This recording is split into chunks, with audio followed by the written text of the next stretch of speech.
저는 한국사 능력 시험을 51회부터 52회, 53회, 54회, 55회까지 시험을 쳤는데요. 저는 일단 고등학교 때 이후로 국사 공부를 전혀 하지 않았고요. 그래서 노베이스로 시작을 했습니다. 51회 시험은 여러분들도 아시겠지만 시험이 정말 쉬웠고 52회는 정말 어려웠어요. 그런데 제가 51회, 52회는 개인적인 일로 공부를 거의 못했어요. 그래서 아주 시원하게 말아 먹었고요. 53회 때부터 뭔가 조금 체계적으로 공부를 했던 것 같아요. 점수를 보시면 79점이에요. 너무 아깝죠. 아깝게 1급을 못 따고 너무 속상해서 다시 한 번만 쳐보자 해서 54회 시험을 또 칩니다. 그런데 또 77점이라는 점수를 받고 너무 나는 정말 똥멍청인가 하는 생각에 자괴감도 들고, 그치만 너무 아깝고 오기가 또 생기더라고요. 그리고 54회쯤 시험을 보니까 내가 뭐가 부족하고 어떻게 공부를 해야 될 것 같다라는 생각이 좀 들더라고요. 오기가 또 생겨서 이건 이제 진짜 마지막이다. 이거를 내가 못 치면 그냥 나의 한국사 능력은 여기까지다 하는 생각으로 55회 시험을 보게 됐습니다. 도쿄올림픽에서 여자 배구가 5세트는 다 승률이 100%였잖아요. 그런 마음으로 5번째 시험을 임했고 저는 드디어 1급을 땄습니다. 55회 시험의 점수는 89점이었고 총 4개를 틀리면서 합격을 했고요. 그렇게 5번이나 시험을 쳐보니까 한능검 시험은 이렇게 공부를 해야 되는구나, 이거를 위주로 공부를 해야 되는구나 하는 게 감이 잡히더라고요. 어떤 것을 중점적으로 공부를 해야 하고 또 어떻게 공부를 하는 게 도움이 됐는지 여러분들께 알려드리기 위해서 이 영상을 찍게 됐습니다. 부디 이 영상이 여러분께 도움이 되어 여러분들은 딱 한 번에 원하는 급수를 따시길 바라며 영상 시작하겠습니다.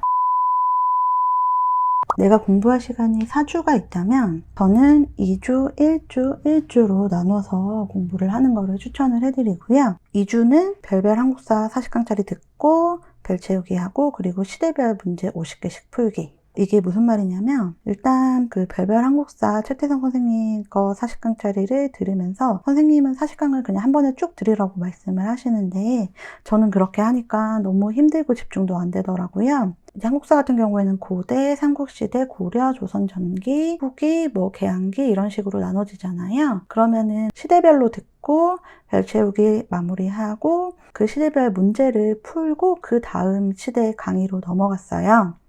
그렇게 하니까 조금 외워진 상태에서 넘어갈 수가 있더라고요. 여러분들이 꼭 기출문제집을 사지 않더라도 인터넷으로 받는 방법도 있고, 이 시대별 문제는 한국사 능력 어플이 있어요. 유료 어플이고요. 혹시 아이패드가 있으시다면 이 어플을 추천을 드리거든요. 핸드폰으로도 받으실 수 있어요. 이 한국사 능력 어플은 앱스토어 2021년 10월 기준으로 4,900원 정도 하고 있고요. 아마도 안드로이드도 거의 비슷하겠죠? 저는 이 어플의 도움을 굉장히 많이 받았고요. 어플에 들어가 보시면 오늘의 문제, 회차별, 그리고 주제별이라는 건 시대별로, 그리고 영역별로, 유형별로 이렇게 문제들을 다 모아놨어요. 이 어플이 굉장히 정리가 잘 되어 있어요. 요점 정리나 연표 같은 것도 보면 이렇게 흐름도 볼 수 있고요. 회차에 가면은 기출문제가 30회부터 55회까지 쭉 나와 있고요. 저는 이동 시간에는 이제 핸드폰으로 풀기도 하고, 이제 아이패드를 활용할 수 있는 시간에는 아이패드를 활용해서 문제를 풀었고요. 오늘의 문제 같은 경우에는 이렇게 문제가 시대도 그렇고 이 회차도 그렇고 랜덤으로 나옵니다. 시대별 문제 이렇게 들어가 보시면 필기는 저장이 안 되기 때문에 나갔다 들어오면 이렇게 날아가요. 제가 풀었던 것만 보실 수가 있는 거죠.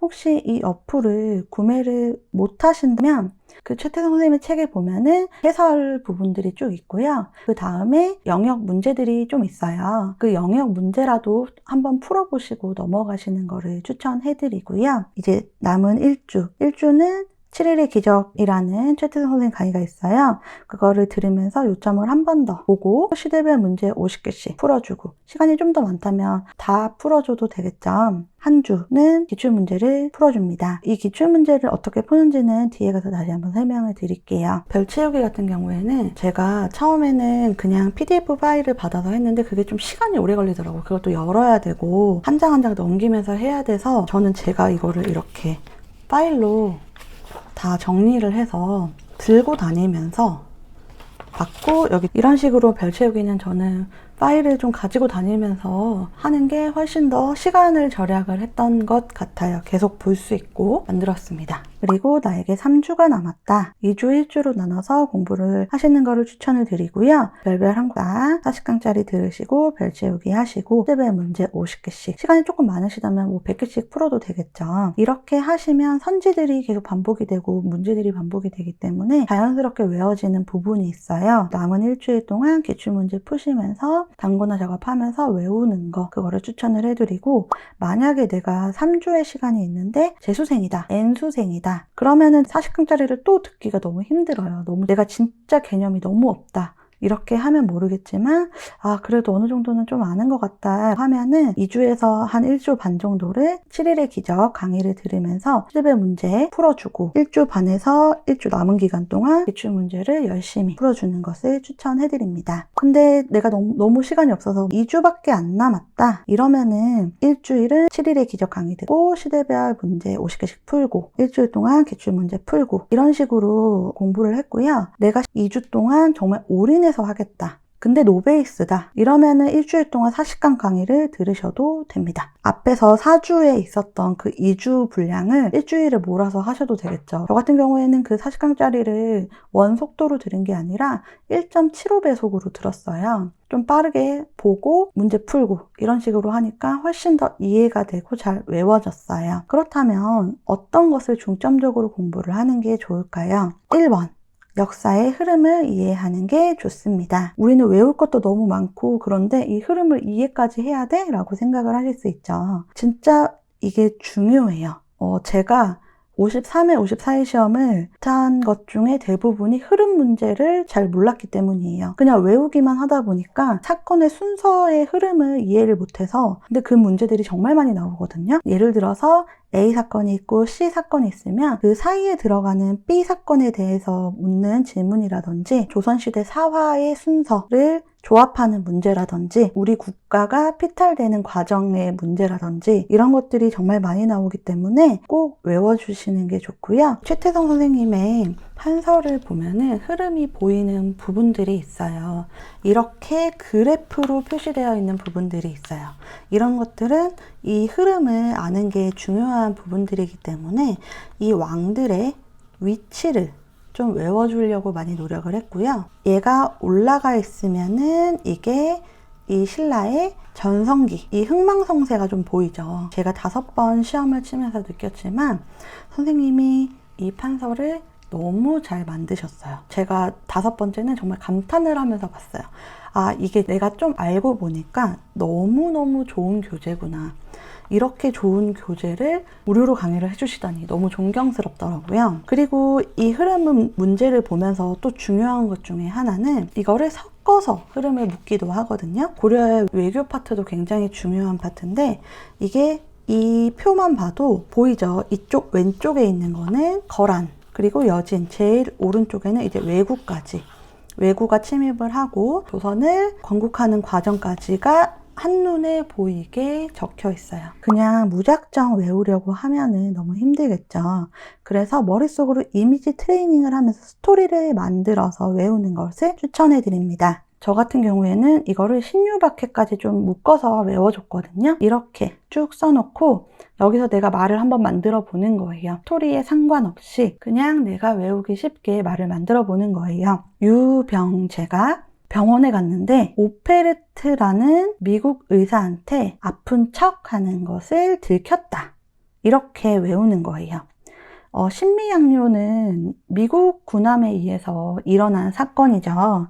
그래서 미국인이라는 키워드를 좀 넣어서 외웠고요. 저는 그냥 말을 만든 거예요. 그리고 검색을 적절히 활용하라. 내가 기출문제를 풀면서 모르는 문제가 나와요. 그러면 그거를 어떤 건지 알고 넘어가야겠죠? 책을 찾아도 안 보일 때가 있어요. 그러면 너무 막 찾느라고 시간 낭비하지 말고 검색해보시는 거를 추천을 해드리고요. 목민심서라는 책이 나왔어요.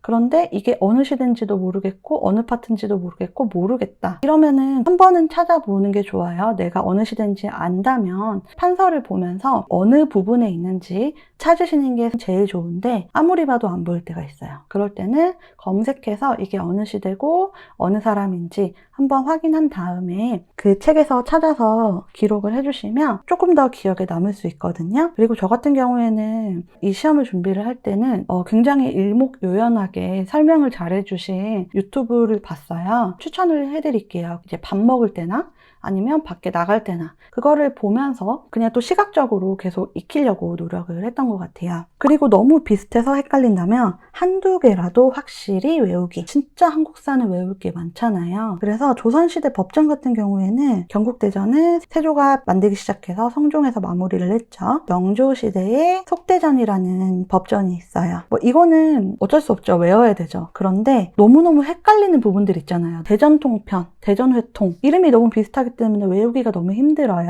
둘 중에 하나만 확실히 외우는 거예요. 대전회통 같은 경우에는 흥선대원군이니까 흥선대원군이 정말 화통하셨지. 척하비도 척척 세우고 이런 식으로 좀 말을 만들면서 외웠거든요. 대전통편은 대전회통이 아니기 때문에 흥선대원군의 이야기가 아니라는 거. 모든 이름을 다 외우려고 하지 않고 헷갈리는 부분이 있다면 하나만 확실히 외우기. 그리고 이제 기출을 효과적으로 푸는 문제인데요. 저는 모든 기출을 어플을 사용해서 풀었고요. 군사 조직에 관한 이야기예요.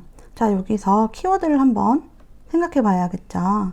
그러면 조총, 활, 무예를 훈련시키고 싶다. 적의 난리를 겪는 2년 동안 이런 말이 나오기 때문에 이거는 훈련 도감에 대한 이야기인 것 같아요. 임진왜란 때죠. 자, 그러면은 선지를 보는 거예요. 이거는 장룡령에 대한 말인 것 같고, 얘는 고려시대의 주진군 이야기네요. 자, 후금과의 항쟁에서 창설된 거는 이거 인조 때 이야기인 것 같아요. 후금이니까 인조 때 어영청, 총룡청 이런 건 것 같고, 자, 이거 정답이네요. 그죠?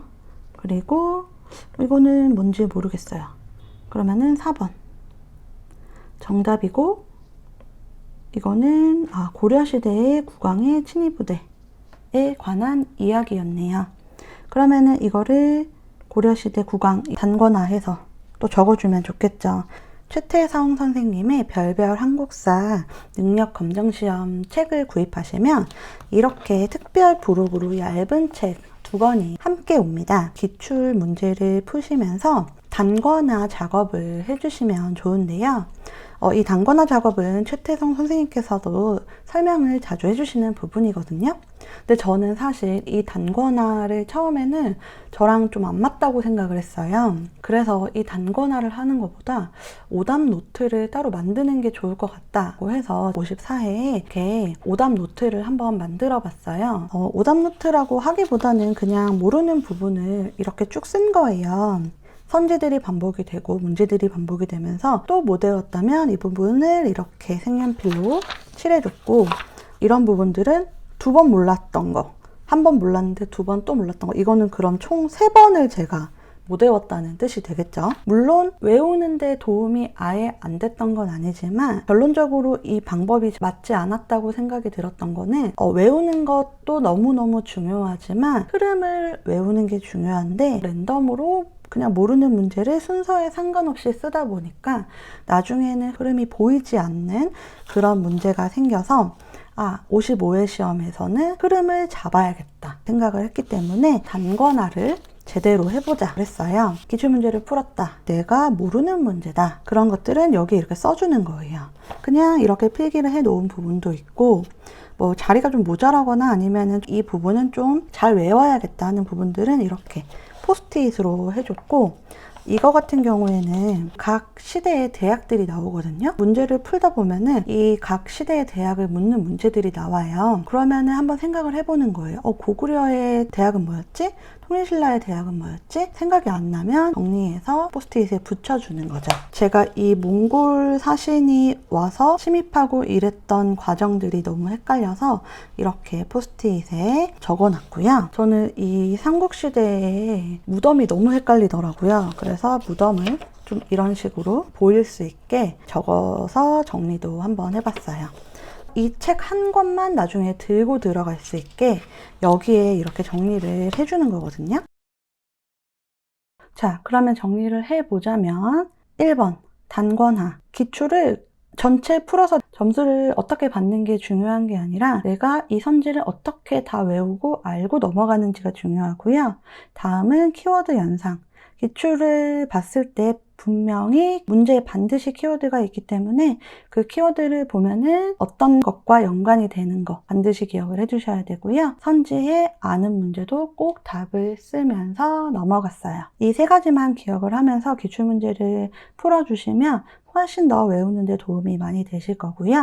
그리고 마지막으로 소소한 팁을 좀 알려드리면 한국사 기출문제를 풀어보시면 아시겠지만 선사시대부터 현대까지 문제 자체가 흐름대로 나와요. 조선 문제 있고 조선 문제 있는데 중간에 갑자기 선사시대 문제가 나오지는 않는다는 거죠. 시대별로 흐름대로 문제가 나오기 때문에 이거를 알아두시면 생각보다 도움이 될 때가 있어요. 그리고 모든 선지는 참입니다. 선지 4번에 정조가 속대전을 편찬했다. 이런 선지가 있다고 생각해 볼게요. 근데 이 선지는 맞는 답이 아니잖아요. 속대전은 영조가 편찬을 했기 때문에 그러면은 이 선지는 아예 틀린 거죠. 근데 이런 선지는 한국사 능력 시험에는 없어요. 모두가 맞는 말이기 때문에 그 선지에 대한 의심은 안 하셔도 된다는 거죠. 문제의 키워드와 이 선지를 잘 연결시켜 주는 것만 해주시면 됩니다. 제가 오수를 하면서 느꼈던 거, 어떤 걸 공부를 하는 게 좋은 거, 그런 것들을 여러분들한테 좀 알려드렸는데요. 도움이 되셨는지 모르겠네요. 모르는 게 있다면 댓글로 남겨주세요. 제가 답변을 해드릴게요. 모두 한국사 능력 시험 원하는 급수 따시길 바라겠고요. 쿠키 영상 있으니까 쿠키 영상도 잘 봐주세요. 안녕.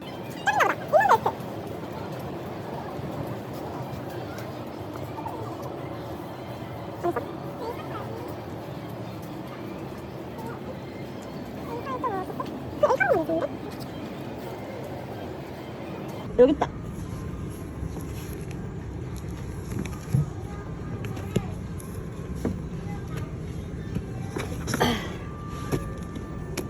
드디어 사는